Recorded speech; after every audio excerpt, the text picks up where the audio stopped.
Assalamualaikum warahmatullahi wabarakatuh. Selamat datang di channel Slamet Untung. Di sini tempatnya cerita-cerita horor dari kejadian nyata, kisah mistis, sampai yang bikin merinding sendiri pas malam hari. Jangan lupa klik subscribe dan nyalain loncengnya biar nggak ketinggalan cerita baru. Kalau udah siap, yuk langsung kita mulai ceritanya. Warung sate itu sudah berdiri hampir 2 bulan. Tepat di pojok simpang jalan desa yang setiap sore hanya dilewati beberapa sepeda motor dan truk tebu. Di sanalah Darto dan Lastri menaruh harapan.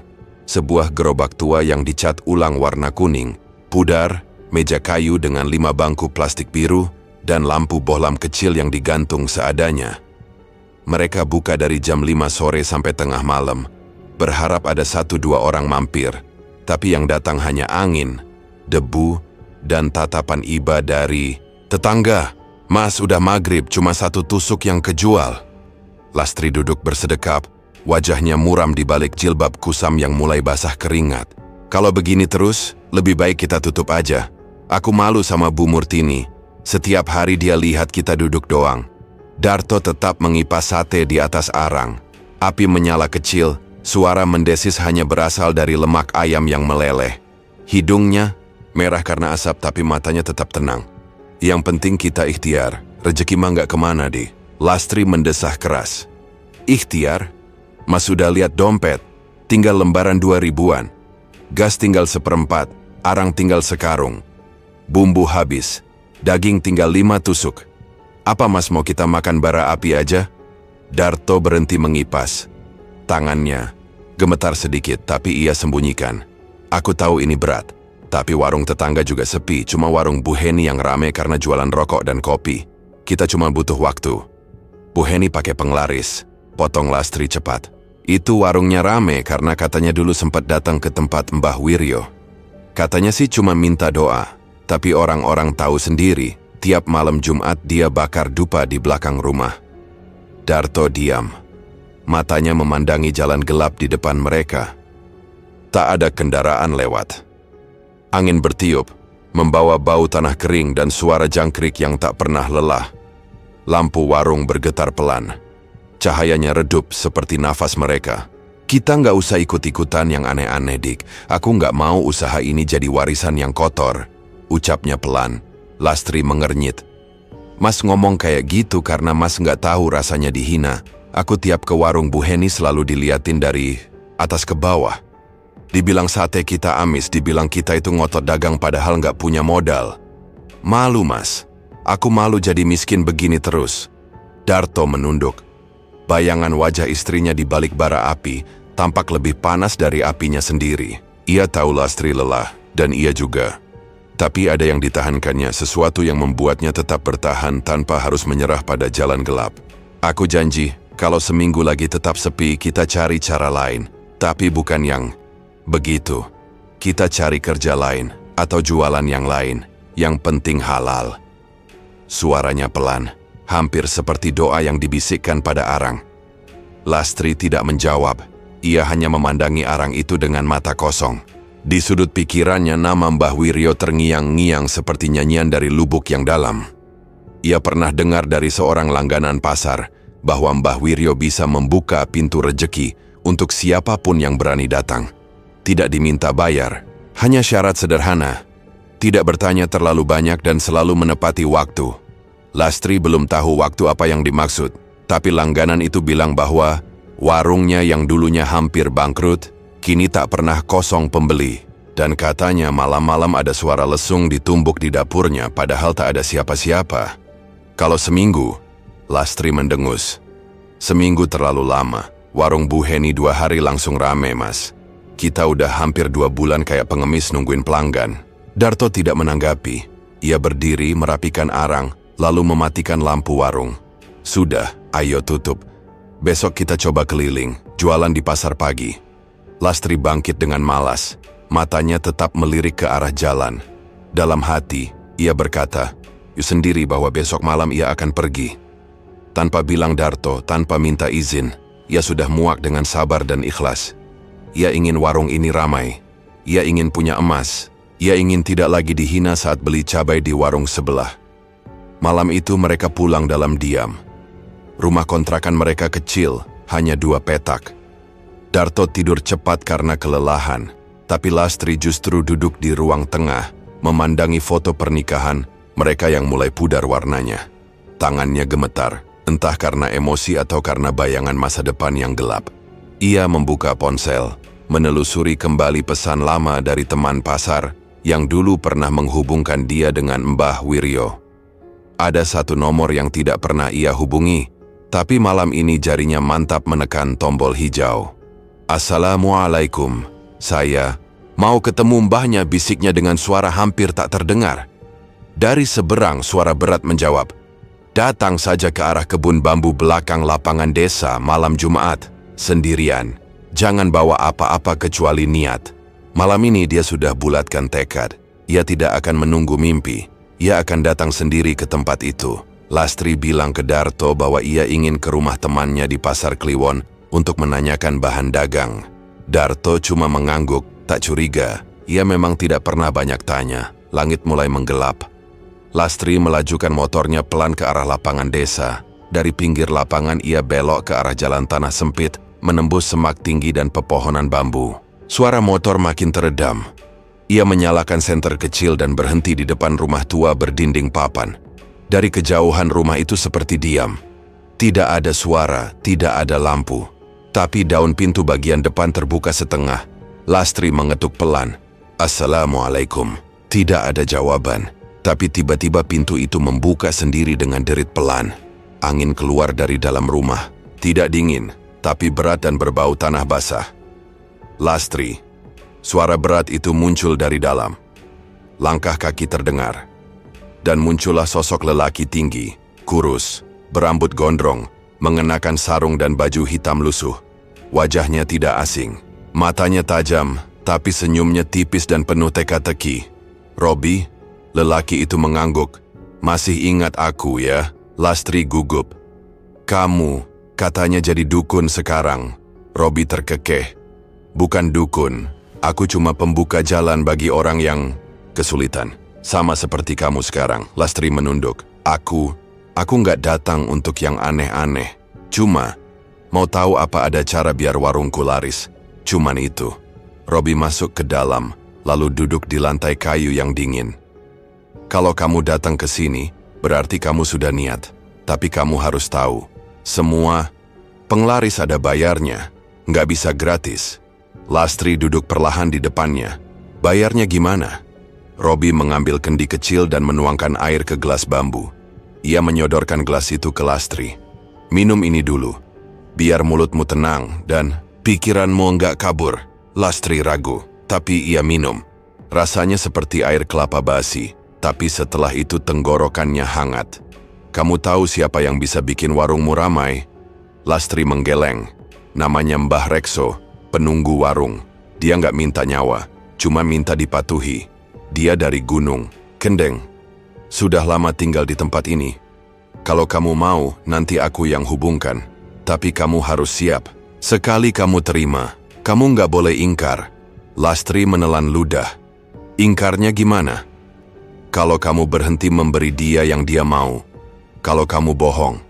Kalau kamu lupa waktu. Dia nggak suka dilanggar. Tapi kalau kamu patuh, warungmu bakal laris. Kamu bakal jadi istri yang dihormati orang sekampung." Lastri terdiam. Ia ingat wajah Darto yang selalu tabah, tapi juga bodoh. Ia ingat mulut-mulut tetangga yang tiap hari nyinyir. Ia ingin keluar dari semua itu. "Aku siap," ucapnya akhirnya. Robi tersenyum lebih lebar. Ia berdiri dan mengambil bungkusan kain merah dari sudut ruangan. Di dalamnya ada cermin kecil, bunga kantil kering, dan satu jarum panjang seperti tusuk. "Konde, ini susuk. Aku pasang di bawah lidahmu. Nanti malam, kamu akan mimpi didatangi Mbah Rekso. Dia akan lihatmu. Kalau dia suka, dia akan beri tandanya." Lastri pucat. "Tanda apa?" "Dia akan minta kamu membakar dupa di belakang warung. Cuman itu." Setiap malam Jumat Kliwon, Lastri mengangguk. Ia menggigit bibir saat Robi membuka mulutnya dan menekan susuk itu ke bawah lidahnya. Terasa sakit, lalu mati rasa. "Mulai malam ini, kamu bukan cuma istri penjual sate. Kamu perantara warung gaib. Sesudah itu Robi menyuruhnya pulang. Jangan bilang siapa-siapa, bahkan ke suamimu. Kalau kamu cerita semua akan hancur. Lastri pulang dengan tubuh dingin. Saat melewati kebun bambu, angin berhembus aneh, seperti berputar di atas kepalanya. Ia mendengar suara langkah kaki pelan di belakang motor, tapi tak ada siapa-siapa. Sesampainya di rumah, Darto sudah tidur. Lastri duduk di pojok ruang tamu, menatap kosong. Susuk di lidahnya masih terasa berat. Malam makin larut. Saat jam menunjukkan tengah malam, Lastri mulai mengantuk. Ia bersandar di dinding lalu tertidur. Dalam tidurnya ia bermimpi berada di sebuah warung tua. Gerobak sate berdiri miring.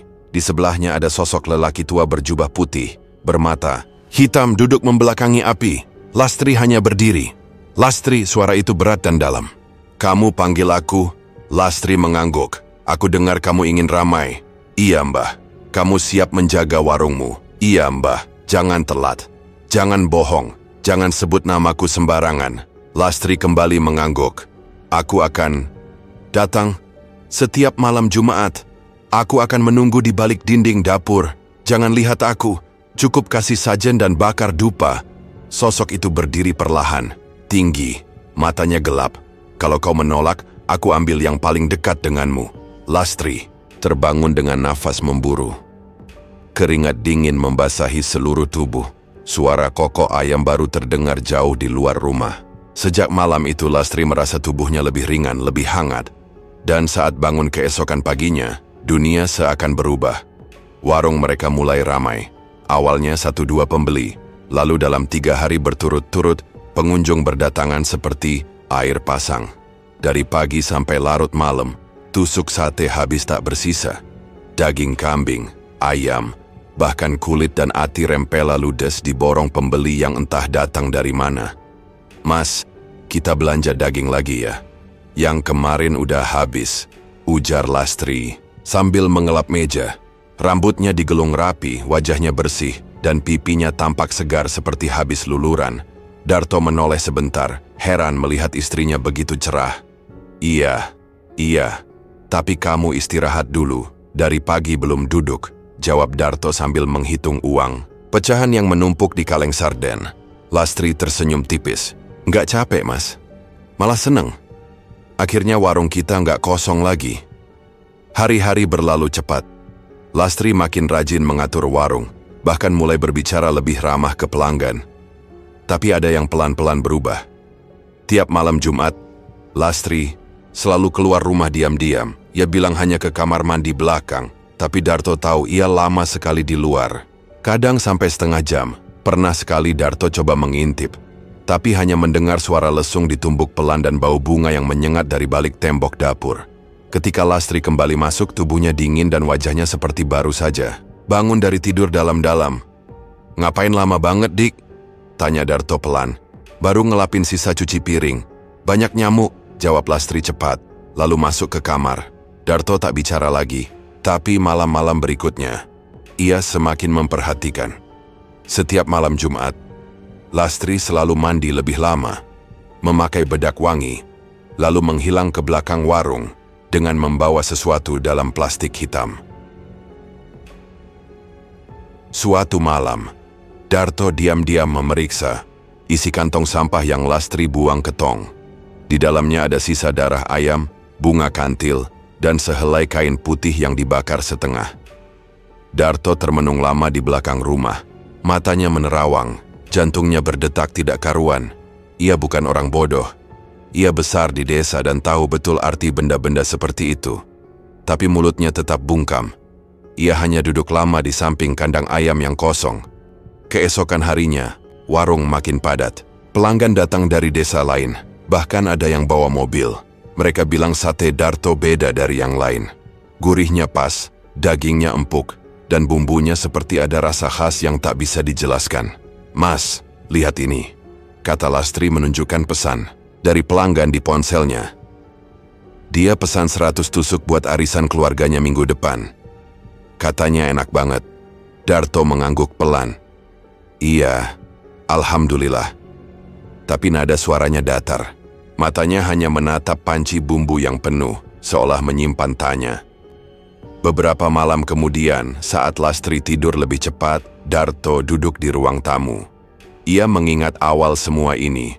2 bulan lalu, warung mereka seperti kuburan. Sekarang, Om Z, sehari bisa seperti seminggu waktu dulu.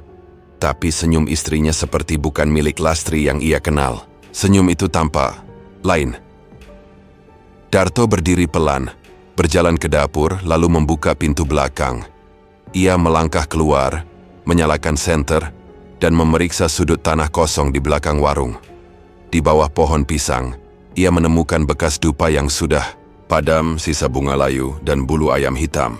Angin malam bertiup pelan. Darto berdiri membisu di sana. Ada suara lirih dari arah tembok. Suara seperti orang berbisik, atau mungkin hanya desiran angin. Tapi ia yakin, hawa di belakang warung jauh lebih berat daripada sebelumnya. Keesokan harinya, Darto tak banyak bicara.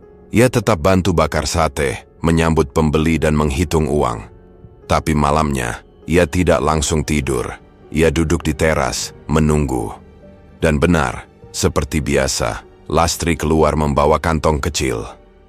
"Kamu mau kemana?" tanya Darto tiba-tiba. Lastri kaget, tapi cepat mengatur ekspresi. "Buang sampah. Jam segini? Baru keinget mas, tadi lupa." Darto menatapnya lama, tapi akhirnya mengangguk. "Hati-hati ya." Lastri menghilang ke belakang. Tapi malam ini, Darto ikut membuntuti dari jauh. Ia melihat Lastri berhenti di bawah pohon pisang, membuka kantong dan mulai menabur bunga. Lalu membakar dupa dan duduk bersila menghadap tembok. Darto diam dari balik pohon. Ia melihat Lastri bicara sendiri. Matanya terpejam, mulutnya komat kamit. Asap dupa menari di udara, lalu padam perlahan. Tapi tubuh Lastri tetap diam, seperti ditahan sesuatu. Beberapa menit kemudian, Lastri bangkit dan berjalan pelan kembali ke rumah. Darto cepat-cepat kembali ke depan rumah dan pura-pura membaca koran. Lastri muncul dari samping, sedikit terkejut.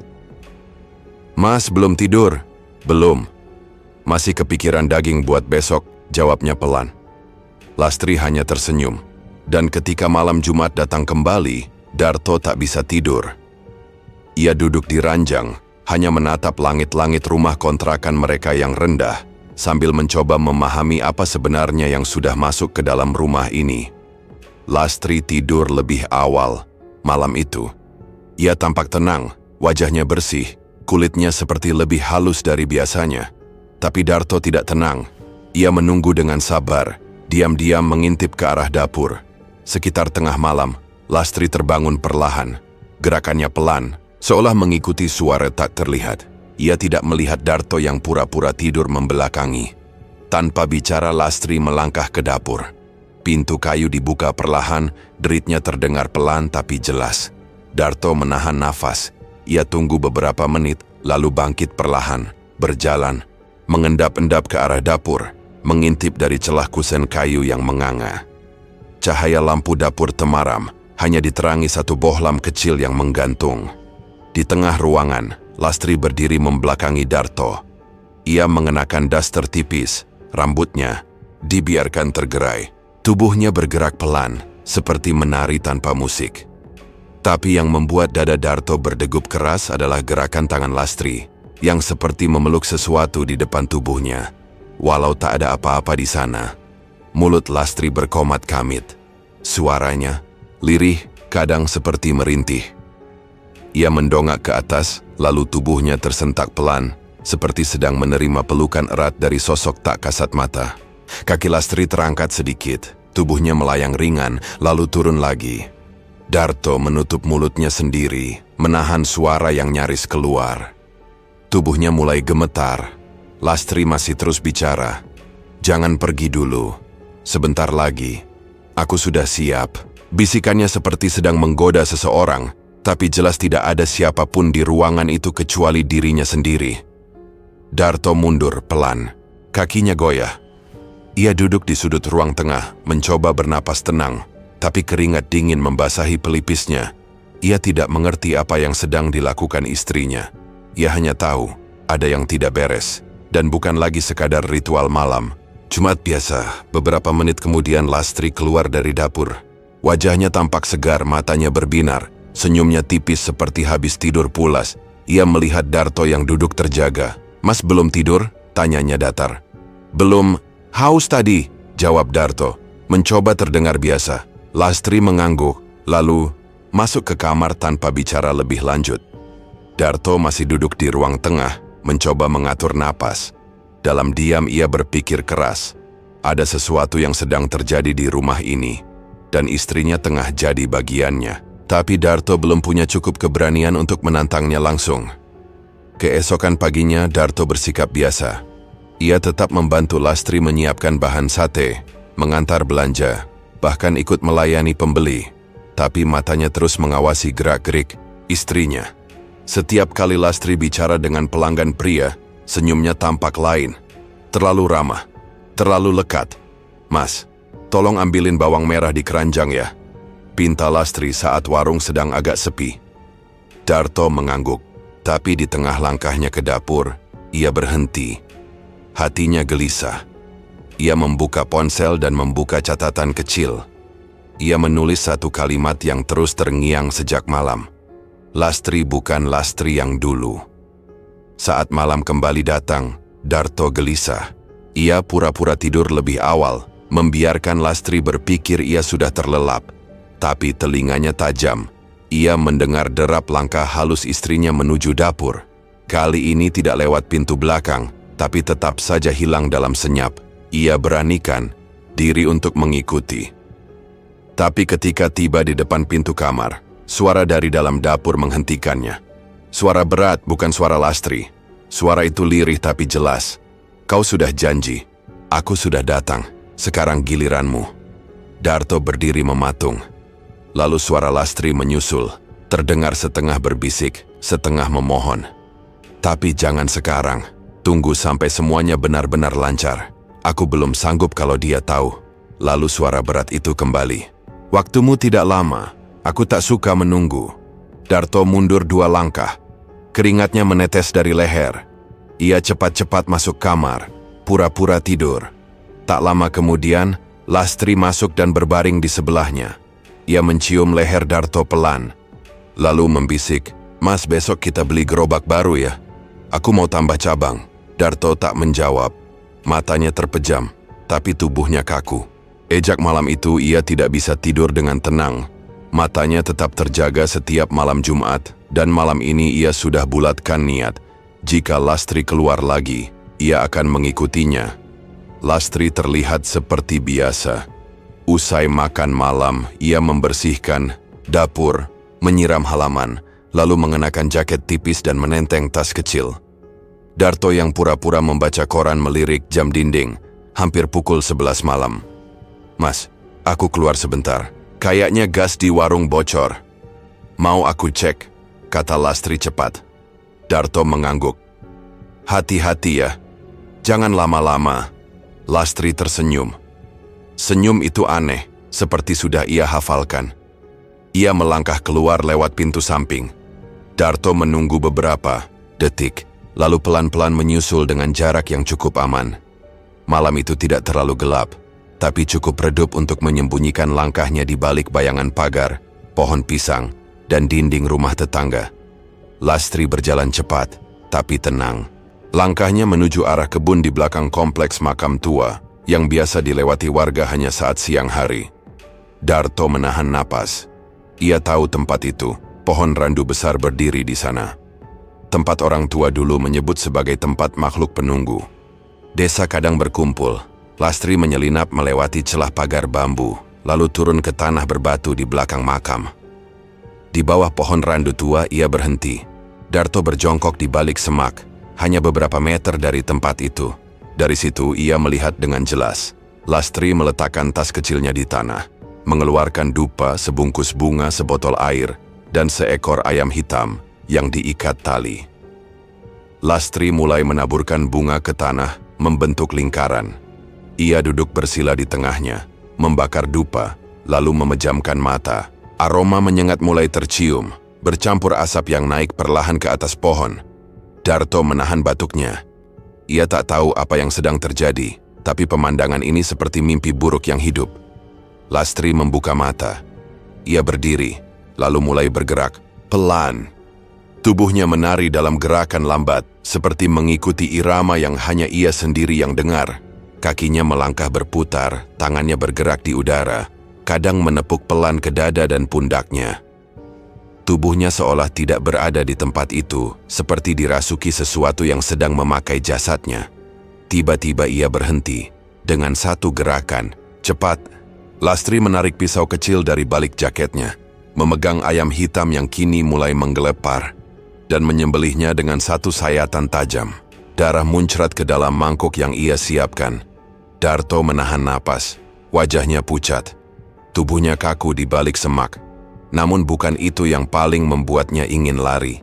Di balik batang pohon randu, samar-samar muncul bayangan tinggi besar. Tingginya 2 kali manusia biasa. Tubuhnya hitam legam, tak berbentuk jelas. Tapi kepalanya menyerupai kepala kerbau. 2 tanduk besar melengkung ke atas. Sosok itu berdiri diam, mengawasi dari kejauhan. Tapi Darto tahu, makhluk itu sadar ia di sana. Lastri membungkuk ke arah makhluk itu, lalu berbicara dengan bahasa yang tidak Darto mengerti. Suaranya berat, serak, tapi bukan miliknya sendiri. Suara itu keluar dari mulut Lastri, tapi terdengar seperti suara orang lain. Atau makhluk lain. Aku sudah beri darahnya. Jangan minta lebih dulu, kata Lastri sambil menunduk. Makhluk itu diam. Lalu angin berhembus keras membuat daun randu gemeretak. Lastri menggigil tapi tetap menunduk. Mangkuk darah ia letakkan di depan akar pohon. Dupa kini padam setengah, dan lingkaran bunga mulai terbang terbawa angin. Darto tidak kuat. Ia perlahan mundur, napasnya pendek, jantungnya menghentak kuat. Keringat dingin membasahi seluruh tubuhnya. Tapi saat ia akan berbalik untuk kabur, ranting kecil yang ia injak patah dengan suara renyah. Lastri menoleh cepat, matanya tajam, liar, seperti bukan mata istrinya. Lalu ia melihat Darto. "Mas?" Suara Lastri berubah tinggi. "Mas ngikutin aku." Darto tidak menjawab. Ia berdiri kaku, tak bisa gerak. Di belakang Lastri, bayangan tinggi besar itu melangkah maju 1 langkah, lalu berhenti. Mata merahnya menyala. Udara jadi dingin mendadak. Lastri berlari ke arah Darto, memegang lengannya. "Mas, pulang sekarang. Jangan tanya apa-apa, jangan lihat ke belakang. Ayo sekarang." Darto masih diam. Tapi saat angin meniup rambut Lastri ke depan dan suara berat itu kembali terdengar dari belakang pohon. Suara yang tidak jelas bentuk katanya, hanya seperti geraman rendah yang membuat tanah bergetar. Darto menuruti. Ia dan Lastri berjalan cepat meninggalkan tempat itu, tidak menoleh, tidak bicara. Setibanya di rumah, Lastri langsung menutup semua pintu dan jendela. Ia duduk di lantai dengan wajah pucat. Darto berdiri di tengah ruang tamu, masih gemetar. Aku nggak ngerti, Di. Kamu kenapa? Itu siapa? Itu apa?" Darto akhirnya bicara, suaranya hampir pecah. Lastri menatapnya. "Mas nggak boleh tahu. Mas nggak boleh ikut campur. Kalau Mas campur, semua bisa hancur. Ini bukan buat nyakitin Mas. Ini buat kita, buat warung kita. Aku cuma pengen kita berhasil."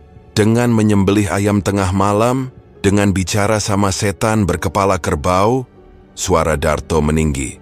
Lastri menangis. "Mas nggak ngerti. Aku juga nggak pengen begini. Tapi aku udah terikat. Aku udah janji." Darto membanting panci kecil di meja. "Kalau begitu, aku harus keluar dari ini semua." Lastri menutup wajahnya. Lastri tidak banyak bicara hari itu. Wajahnya pucat meski warung mereka masih ramai dari siang. Darto pun tak banyak tanya. Sejak malam di pohon randu tua, hubungan mereka terasa renggang. Bukan karena marah, tapi karena takut. Lastri duduk di kasur tanpa lampu. Kepalanya tertunduk, tangan mengelus kain kecil berwarna merah yang ia simpan dalam lipatan lemari. Di dalam kain itu ada 3 helai rambut Darto yang ia ambil diam-diam 2 hari lalu saat suaminya tertidur. Ia menutup matanya. Dalam gelap suara Mbah Rekso datang seperti malam-malam sebelumnya. Tapi kali ini lebih jelas, lebih dingin. "Kamu sudah terlalu lama diuntungkan. Aku tak bisa hidup dari darah ayam terus-menerus. Kau ingin warungmu tetap ramai, bukan? Lastri mengangguk dalam mimpi, mulutnya kaku. Suaranya tercekat, tapi hatinya sadar. Ada harga yang mulai diminta lebih tinggi. 1 orang serumah. Tak harus mati, tapi harus kau persembahkan. Aku tak bisa bertahan dari hewan terus. Kau pilih, dia yang kamu beri, atau aku ambil sendiri dengan caraku. Lastri terbangun dengan nafas terengah, badannya dingin. Darto tidur di sampingnya, masih memunggungi. Tapi malam itu Lastri tak sanggup memejamkan mata lagi. Ia memandangi punggung suaminya lama. Dalam diam, ia menangis. Keesokan paginya, Lastri diam-diam menghubungi Robi. Mereka bertemu di warung kopi dekat terminal lama, tempat yang jarang orang tahu. Robi sudah menunggunya di pojok, mengenakan jaket lusuh dan topi caping kecil yang menyembunyikan wajahnya. Kamu sudah dipanggil, ucap Robi begitu Lastri duduk. Lastri hanya menunduk. Dia minta orang serumah. Aku nggak bisa, Bay. Dia suamiku. Robi menyeruput kopinya. Kamu nggak harus kasih dia mati. Cukup ambil sebagian, rambut darah kuku. Itu sudah cukup buat sekarang. Tapi nanti, kalau kamu tetap lanjut, ya, dia pasti minta yang lebih. Lastri menatap mata Robi. Kenapa nggak ada cara lain? Robi tertawa tipis. Kamu pikir pesugihan itu cuma bakar dupa dan nari di bawah pohon? Semua yang kamu dapat sekarang itu bukan dari angin. Semua ada timbal balik. Dan makin banyak yang kamu minta, makin besar juga bayarnya. Lastri memejamkan mata. Ia mendengar kembali suara Darto malam itu ketika mereka pulang dari makam. Aku harus keluar dari semua ini. Tapi bagaimana caranya? Warung sudah terlalu ramai, uang sudah terlalu banyak. Mereka bahkan sudah pesan gerobak baru, dan pembeli dari kota makin berdatangan. Kalau aku berhenti? Tanya Lastri pelan. Robi mengangkat alis. Kamu bisa, tapi kamu harus kembalikan semua yang udah dikasih. Omzetmu bakal hilang, warungmu sepi. Dan yang paling bahaya, dia bisa marah. Bisa ambil balik dengan cara yang kamu nggak bisa bayangkan. Lastri menggenggam tangan sendiri. Kalau aku kasih sebagian, dulu, itu cukup? Robi mengangguk. Cukup buat nahan sementara. Tapi kamu harus siap, Tri. Dia udah nempel sama kamu. Selamanya. Sore itu, Lastri pulang dengan pikiran berat. Darto menyambutnya di warung dengan senyum lelah. Tadi aku ketemu Pak Lurah. Katanya sate kita mau dia pesan buat acara 7 harian ibunya. 150 tusuk, Dik. Lastri mengangguk pelan. Iya, nanti kita siapkan. Malamnya, setelah Darto tertidur, Lastri kembali mengambil jarum kecil, mangkuk, air mawar, dan pisau cukur. Ia duduk di ujung ranjang, mengangkat tangan Darto pelan, dan mencabut 3 helai rambut.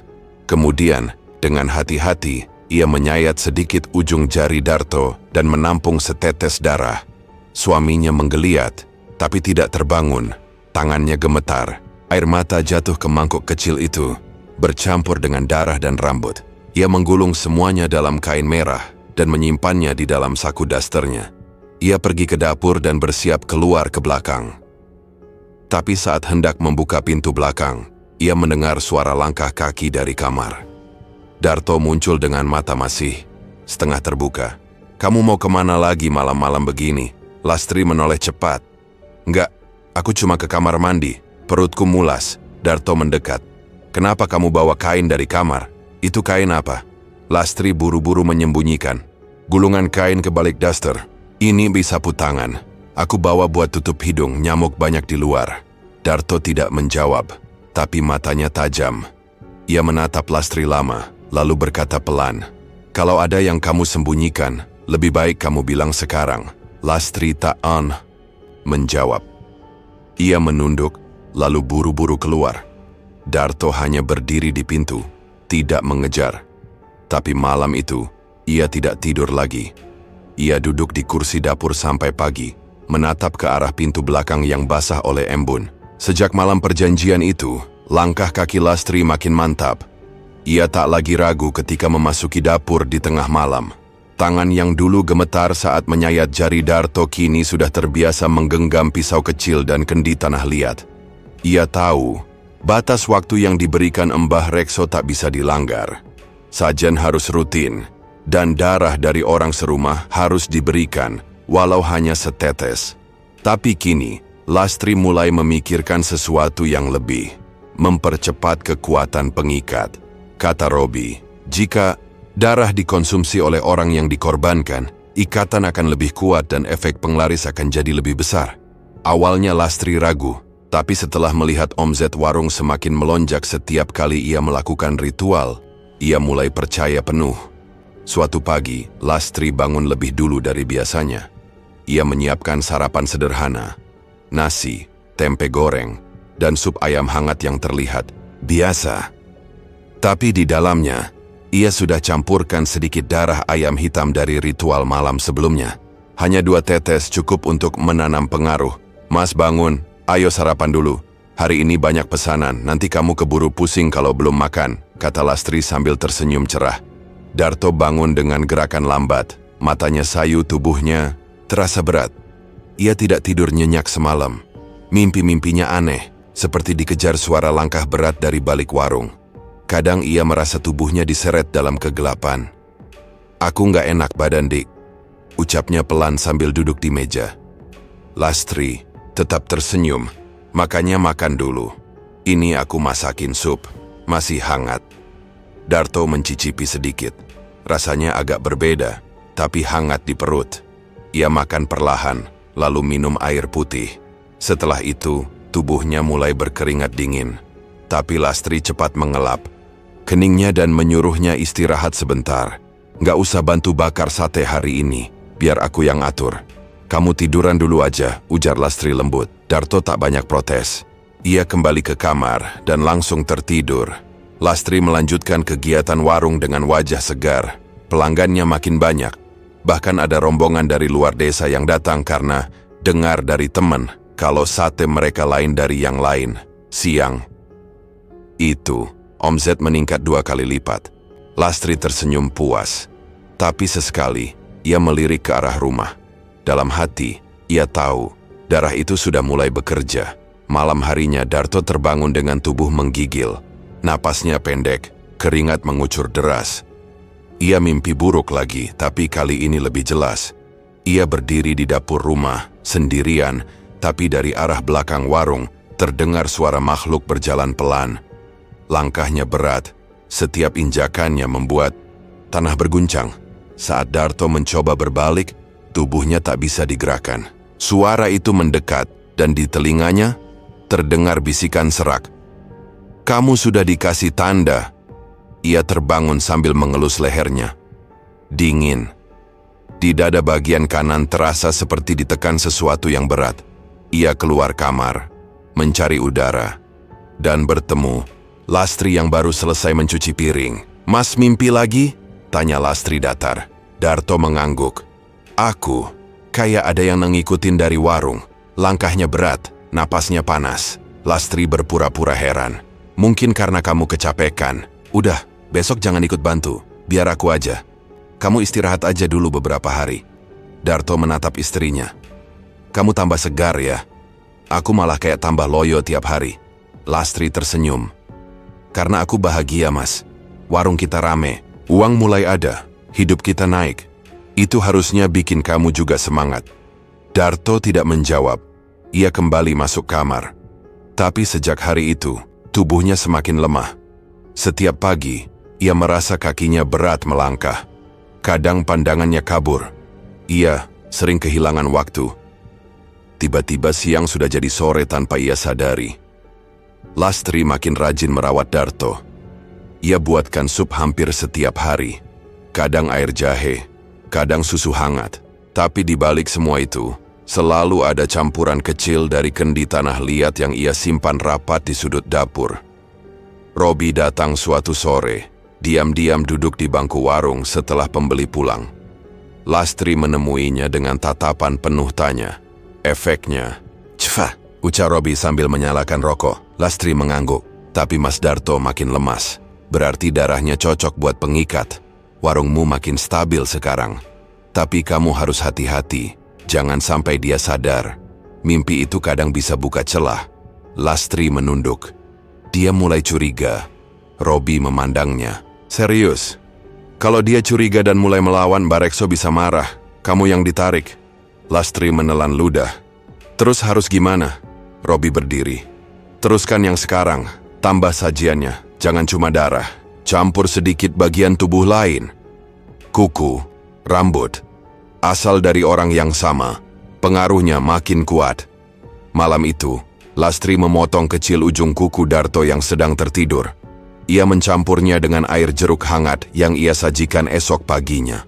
Darto tak mencurigai apa-apa, tapi setelah itu, ia mimpi tubuhnya tenggelam ke dalam lubang besar di tengah warung, dan dari lubang itu, muncul dua tangan bertanduk yang menarik kakinya sambil tertawa. Darto tak pernah bangun dari tidurnya malam itu. Lastri bangun pagi dengan tenang, seperti tak terjadi apa-apa. Ia menyiapkan air panas, mengaduk bumbu sate, dan menyapu halaman. Tapi saat menoleh ke dalam kamar, ranjang sudah kosong. Selimutnya terlipat, bantalnya masih hangat. Namun tak ada suara, tak ada langkah, dan tak ada Darto. Mas, panggilnya dari ambang pintu. Tak ada jawaban. Lastri masuk ke kamar, memeriksa kamar mandi, teras, dapur, bahkan di belakang warung. Darto tak ada di mana-mana. Tak ada jejak. Sandalnya masih tergeletak di depan pintu. Dompet dan ponselnya juga tidak dibawa. Awalnya Lastri diam. Ia tidak langsung panik. Tapi saat matahari mulai meninggi dan Darto tetap tidak muncul, ia memutuskan untuk melapor ke Polsek. Petugas mencatat laporan Lastri dengan wajah datar. Tidak ada tanda-tanda kekerasan, tidak ada bukti penculikan. Mereka hanya bilang, "Mungkin, pergi sebentar Bu, kami bantu cari." Sepulang dari kantor polisi, Lastri langsung menyalakan kompor di dapur. Warung tetap dibuka. Ia tahu hari ini adalah hari penting. Ada pesanan besar dari pegawai kelurahan dan acara tahlilan di kampung sebelah. Ia menyiapkan semuanya sendiri, tanpa bantuan Darto seperti biasa. Tangannya cekatan, matanya tajam, tak satu pun daging gosong. Pelanggan tetap datang. Bahkan lebih ramai dari biasanya. Banyak yang heran melihat Lastri tetap buka warung di tengah musibah. Tapi, tak satu pun yang bertanya langsung. Mereka hanya membisikkan rasa kagum di antara mereka, karena sate buatan Lastri hari itu benar-benar nikmat luar biasa. Bu, bumbunya beda ya hari ini. Lebih gurih, lebih nempel di lidah, kata salah satu pembeli sambil menjilat tusuk sate yang bersih tanpa sisa. Iya, kayak ada rasa tambahan gitu. Kayak sate paling enak seumur hidup, tambah yang lain. Lastri hanya tersenyum. Resep lama, baru aku pakai lagi. Tapi tak ada yang tahu bahwa semalam sebelum Darto hilang, Lastri terakhir kali masuk ke dapur dengan membawa kendi tanah liat besar. Di dalam kendi itu, ada campuran cairan hitam kental, potongan kecil dari sesuatu yang tak disebutkan, dan api kecil yang ia jaga agar tidak padam sepanjang malam. Pagi itu ia memindahkan cairan dari kendi ke kuali besar yang disimpan di pojok dapur. Kuali itu tidak ia perbolehkan siapapun buka. Bahkan saat pembantu barunya, satu-satunya karyawan tambahan yang ia rekrut untuk bantu cuci piring, berusaha membukanya, Lastri langsung marah besar. "Jangan pernah sentuh itu khusus buat bumbu rahasia," katanya dengan suara keras. Mata melotot tajam, pembantunya hanya mengangguk takut. Sejak saat itu Lastri mengawasi sendiri setiap proses masak. Tidak ada yang boleh mendekat ke kuali. Ia kunci dapur saat malam.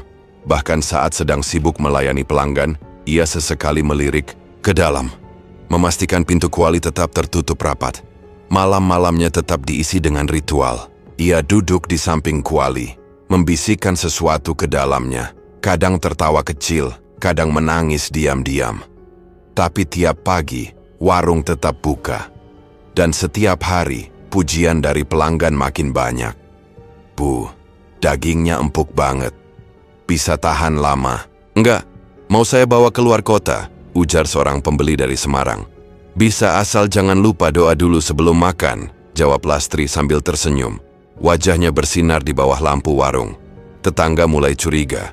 Mereka bertanya-tanya kemana Darto pergi. Tapi Lastri hanya bilang, Mas masih sakit, butuh istirahat panjang.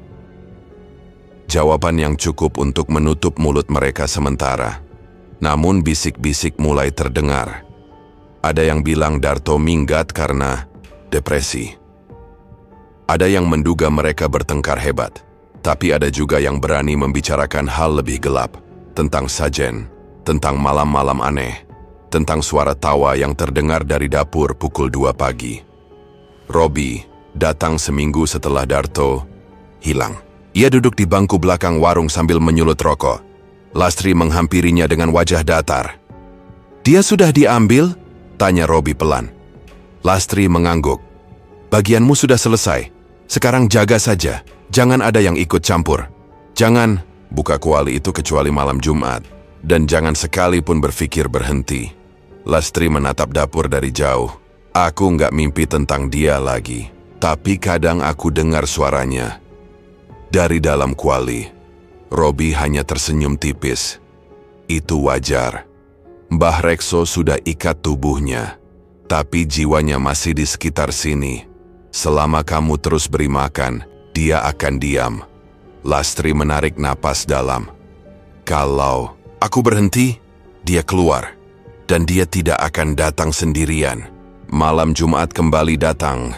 Lastri duduk di ruang tengah, sendirian. Warung sudah tutup sejak 1 jam lalu. Bangku-bangku dilipat, gerobak didorong ke tempat semula, dan pintu dapur terkunci rapat seperti biasa. Tapi ada yang berbeda malam ini. Udara terasa berat, seolah langit menekan atap rumah mereka lebih rendah dari biasanya. Ia mencoba tidur, tapi matanya terus terbuka. Setiap memejamkan mata, ia seperti mendengar suara yang tak asing, napas pelan, langkah kaki seseorang yang hafal setiap sudut lantai rumah ini. Ia mencoba menepis perasaan itu. Tapi keningnya terus basah oleh keringat, walau kipas angin berputar pelan di langit-langit. Sekitar tengah malam, suara dari dapur terdengar jelas. Suara rak besi yang bergeser, disusul bunyi alat panggangan yang digeser dari tempatnya. Lastri diam di atas kasur, tubuhnya menegang.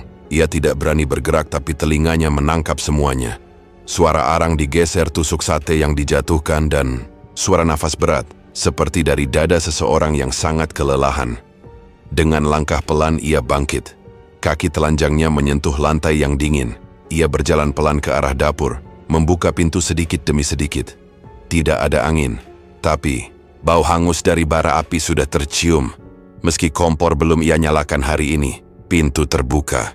Dapur gelap, tapi dari arah gerobak api menyala samar.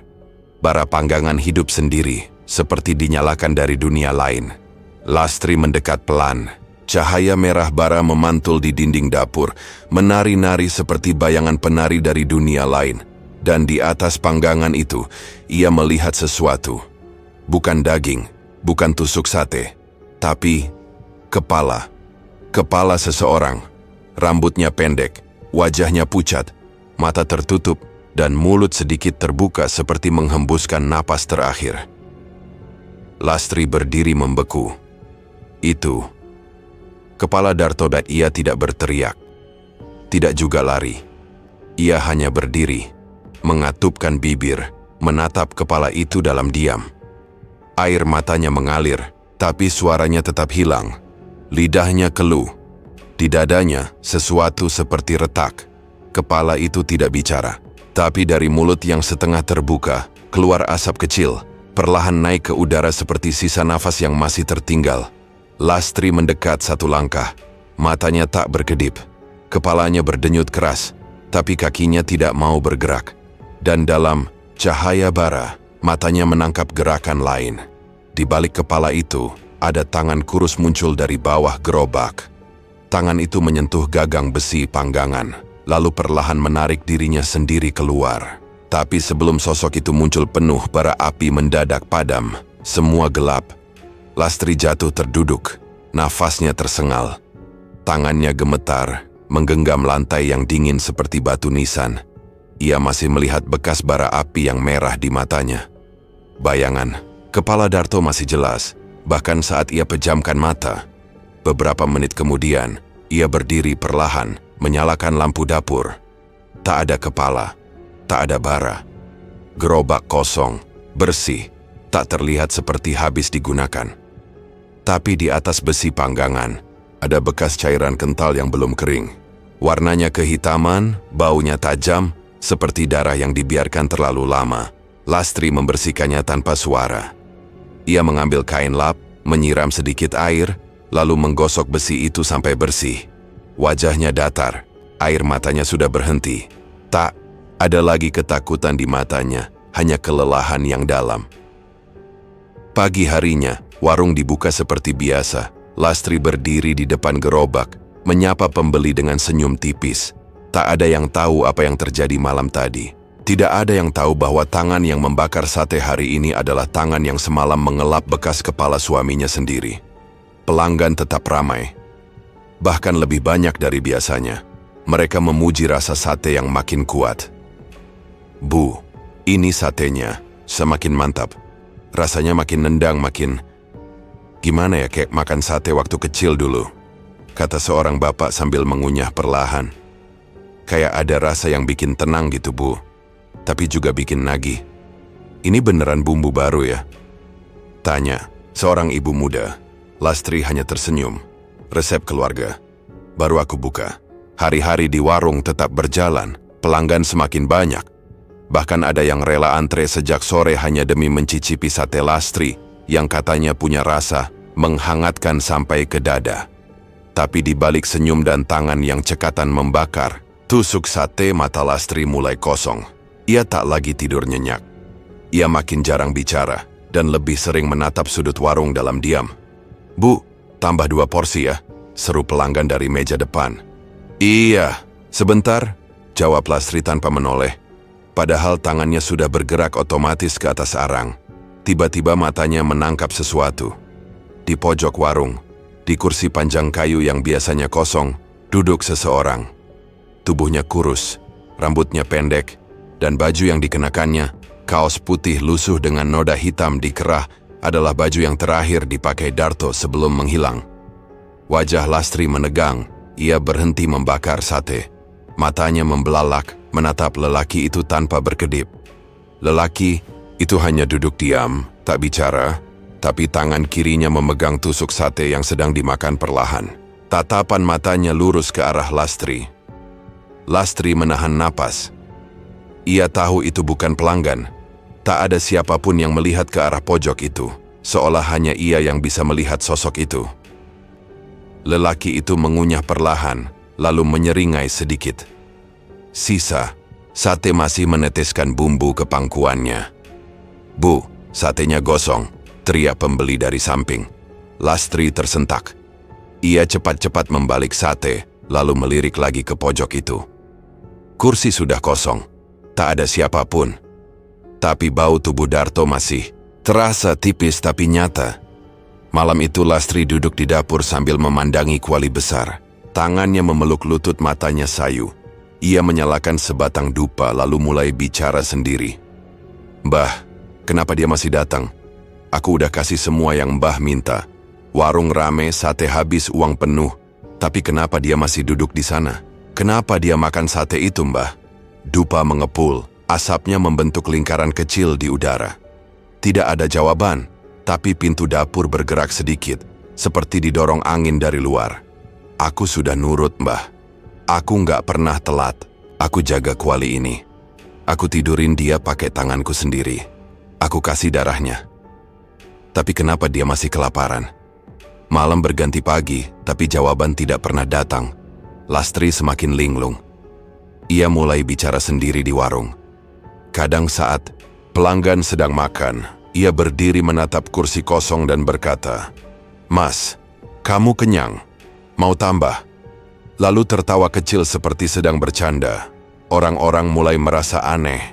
Beberapa pelanggan setia pindah ke warung lain, tapi pembeli baru terus berdatangan, seolah rasa sate yang mereka makan mengikat lidah mereka dengan tali tak kasat mata. Bahkan ada yang datang 3 hari berturut-turut tanpa jeda. Suatu siang Robi datang diam-diam dan duduk di bangku belakang warung. Ia menatap Lastri lama sebelum bicara.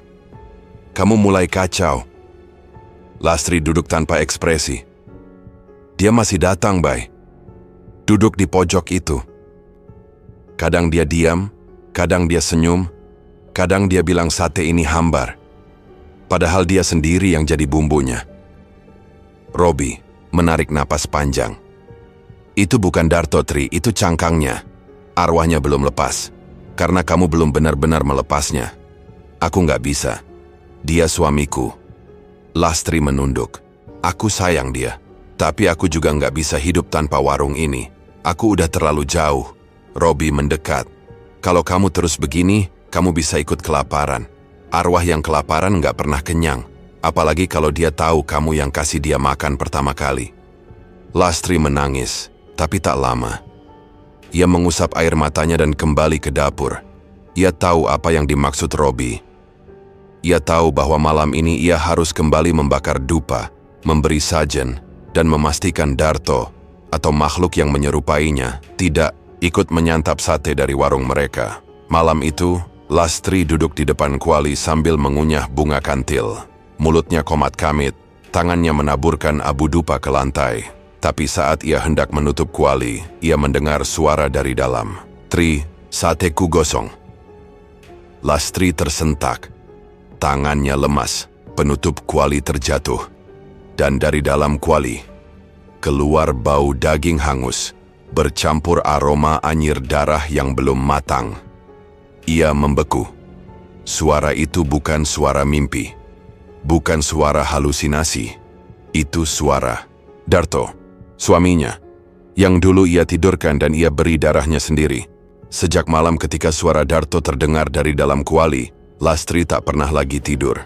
Matanya sayu, wajahnya pucat, tubuhnya kurus. Tapi ia tetap membuka warung setiap hari, melayani pembeli dengan senyum kosong, dan menyembunyikan gemetar di tangannya dengan kain lap kotor. Malam itu ia hendak menyiapkan bahan untuk esok pagi. Ayam sudah dipotong, bumbu sudah diulek. Ia berjalan ke dapur membawa ember daging. Tapi sebelum kakinya menapa ubin dapur, ia mencium bau yang tak biasa. Bukan darah, bukan amis sate mentah, tapi bau bangkai tua yang menyengat dan menusuk hidung. Lastri berhenti sejenak, menahan napas. Ia membuka pintu dapur perlahan. Di dalam gelap, cahaya lampu temaram dari langit-langit tak sanggup menembus seluruh sudut ruangan. Tapi ia bisa melihat, di pojok ruangan dekat rak besi, ada gerakan kecil. Awalnya hanya satu, lalu dua, lalu puluhan. Tikus-tikus hitam besar, dengan bulu kusam dan mata merah, bermunculan dari lubang-lubang kecil di lantai dan dinding. Mereka keluar seperti air hitam yang merembes dari bawah tanah. Sebagian naik ke atas meja, menggigit bumbu dan menjilati sisa-sisa darah di talenan. Sebagian lagi mengerubungi kuali besar di pojok dapur, memutari tutupnya sambil mencicit nyaring. Lastri mundur pelan. Ember daging jatuh dari tangannya, menggelinding ke sudut ruangan dan isinya berserakan. Tikus-tikus itu langsung menyerbu daging itu, mencabik dan menggigit seperti hewan yang sudah menahan lapar berhari-hari. "Pergi, pergi kalian!" teriak Lastri dengan suara pecah. Ia mengambil sapu, mengayunkannya sembarangan. Tapi tikus-tikus itu tak takut. Justru semakin banyak yang muncul. Mereka memanjat kaki meja, melompat ke atas rak, bahkan satu dua mulai mendekatinya dengan gigi terbuka. Lastri terjatuh, punggungnya membentur dinding. Ia menangis, tangannya mengais lantai mencari pegangan, tapi yang ia temukan hanya sisa darah, kering dan serpihan kuku manusia. "Mbah, tolong aku. Mbah Rekso, aku sudah beri semua. Aku sudah patuh. Aku sudah kasih darah, kuku, mimpi, bahkan cinta. Kenapa sekarang aku?" Suara tawa berat menggema dari dalam dinding. Lastri membeku. Lalu dari sudut kuali, muncul kabut hitam yang menggulung, memadat, dan membentuk sosok besar. Tingginya menyentuh langit-langit dapur. Wajahnya tak jelas, hanya dua mata merah dan tanduk besar di atas kepala. Suaranya serak dan lambat, seolah berasal dari dalam sumur yang dalam. "Dagingmu sendiri adalah tumbal terakhir. Tubuhmu sudah waktunya menjadi bagian dari hidangan." Lastri menggigil. "Tapi warungku belum sepenuhnya kuat. Aku masih butuh waktu. Jangan ambil aku sekarang." Sosok itu bergerak maju. Bayangannya menutupi seluruh dapur. Tikus-tikus hitam menyingkir, tapi tetap mencicit tanpa henti. Kau janji tidak akan berhenti. Tapi kau mulai melawan. Kau mulai ragu. Dan ragu artinya pengkhianatan. Lastri memeluk perutnya. Napasnya terputus-putus. Di dalam dadanya, terasa seperti ada tangan yang meremas jantungnya dari dalam. Ia memejamkan mata. Tiba-tiba suara keras dari luar dapur memecah keheningan. Tok, tok, tok. Bu Lastri. Buka pintunya. Bau dari warungmu ini udah nyampe ke rumah Pak RT. Teriak suara dari luar. Lastri membuka matanya. Suara itu nyata. Ia berdiri terguncang, menahan dinding, lalu mencoba berjalan ke depan. Tapi tikus-tikus masih mengepung. Satu menggigit ujung bajunya, satu lagi melompat ke bahunya, mencakar kulitnya hingga berdarah. Ah, jerit Lastri sambil menepis. Ia berlari sekuat tenaga keluar dari dapur. Tikus-tikus berhamburan tapi satu masih menggigit pergelangan kakinya. Ia merobeknya dengan kasar dan melempar ke lantai. Saat pintu depan warung dibuka, dua orang warga langsung menutup hidung karena bau menyengat. Bu Lastri, ini bau apa? Ini udah kayak bau mayat, kata Pak RT sambil mundur selangkah. Lastri hanya bisa berdiri dengan tubuh penuh cakaran. Nafasnya berat. Tangannya gemetar menunjuk ke arah dapur. Di dalam, dia minta tubuhku. Warga tak mengerti. Tapi karena bau makin tak tertahankan, mereka masuk ke dapur. Dan saat mereka membuka penutup kuali besar di pojok ruangan, beberapa mundur dan muntah seketika. Di dalamnya, cairan hitam bergolak. Ada potongan daging yang tak bisa dikenali, gumpalan rambut, dan tulang jari. Tikus-tikus masih berenang di dalam. Beberapa sudah mati dengan perut robek. Tutup warung ini sekarang juga, seru Pak RT. Pagi itu, warga sepakat menutup paksa warung sate Lastri. Papan diturunkan, pintu digembok, dan semua peralatan disita. Lastri hanya duduk, diam di teras rumah, tubuhnya kotor, wajahnya kosong. Sejak malam penuh cicit tikus itu, warung sate Lastri resmi ditutup. Warga sudah tak sanggup menahan bau busuk yang terus keluar dari balik dapur. Bahkan saat semua peralatan dibakar dan sisa bumbu dibuang ke kali belakang, udara sekitar rumah itu masih seperti menampung roh-roh yang tertinggal. Tak ada yang berani mendekat apalagi masuk. Pagi itu suasana desa lebih sunyi dari biasanya. Matahari sudah naik, tapi awan kelabu menggantung rendah. Embun belum mengering, dan dedaunan masih basah seperti baru selesai ditangisi malam. Warung sate Lastri tampak kosong. Bangkunya berserakan, papan namanya copot sebagian. Dindingnya menghitam, seperti hangus tapi tak terbakar. Pak RT bersama dua warga datang lagi, sekadar memastikan tempat itu benar-benar ditinggalkan. Mereka berdiri di depan gerobak yang masih utuh, hanya tertutup kain plastik. Tak ada suara, tak ada angin, tapi bulu, kuduk mereka meremang tanpa sebab. Kita buka panggangan ini buat yang terakhir. Ya, kata Pak RT pelan. Takutnya ada bangkai tikus atau apalah yang nyangkut, timpal salah satu warga, mencoba menenangkan diri sendiri. Dengan tangan gemetar, Pak RT mengangkat penutup logam dari atas panggangan. Api sudah lama mati, hanya bara yang tersisa, merah samar, seolah baru dipadamkan semalam. Di atasnya tusuk-tusuk sate berjejer rapi, tapi tak ada daging di atasnya. Hanya abu, arang kecil, dan di ujung tusuk yang paling pinggir, ada sesuatu yang membuat mereka mundur spontan. Sebuah jari. Jari manusia. Kecil, bersih, utuh, seolah belum lama terpotong. Di jari manis itu, melingkar sebuah cincin emas sederhana. Cincin kawin. Ukirannya jelas. Di bagian dalam cincin tertera huruf kecil, Darto and Lastri. Salah satu warga langsung muntah. Yang lain melangkah mundur cepat. Pak RT tak bisa bicara. Ia hanya berdiri membeku, napasnya pendek, matanya menatap. Jari itu dengan wajah ngeri.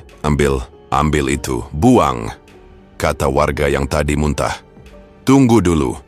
Pak RT menahan. Ia mengangkat tusuk sate itu dengan kain, lalu memasukkannya ke dalam kantong plastik hitam. Kita bawa ini ke kantor polisi. Tapi sejak hari itu, tak ada satupun laporan yang tuntas. Polisi datang, tapi hanya sebentar.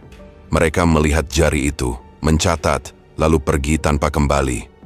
Entah karena takut, atau karena ada tekanan dari sesuatu yang tak terlihat. Rumah Lastri dibiarkan kosong. Dapur dikunci, gerobak ditarik ke pos ronda. Tapi malam-malam tertentu, warga masih mendengar suara panggangan menyala dari kejauhan. Kadang bau sate tercium di udara, walau tak ada siapa-siapa di sana. Beberapa orang berani mencoba membuka warung baru di tempat itu. Ada yang jualan bakso, ada juga yang coba jualan kopi. Tapi semuanya tutup dalam hitungan hari. Ada yang sakit, mendadak, ada yang mengaku dihantui mimpi tikus besar yang naik ke tempat tidur mereka. Bahkan pernah satu keluarga kecil dari luar desa mencoba menyewa rumah itu, tapi malam pertama sudah kabur sebelum pagi.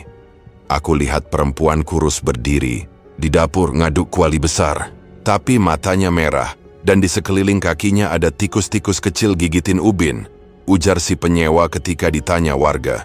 Akhirnya, rumah dan warung itu dibiarkan kosong. Rerumputan tumbuh liar, papan satenya diturunkan, dan bangku-bangkunya dibiarkan lapuk. Tapi satu hal yang tak bisa hilang adalah cap bara api di lantai, tepat di tempat gerobak itu dulu berdiri. Dan satu tusuk sate yang masih menancap di atas panggangan besi yang tak pernah dilepas.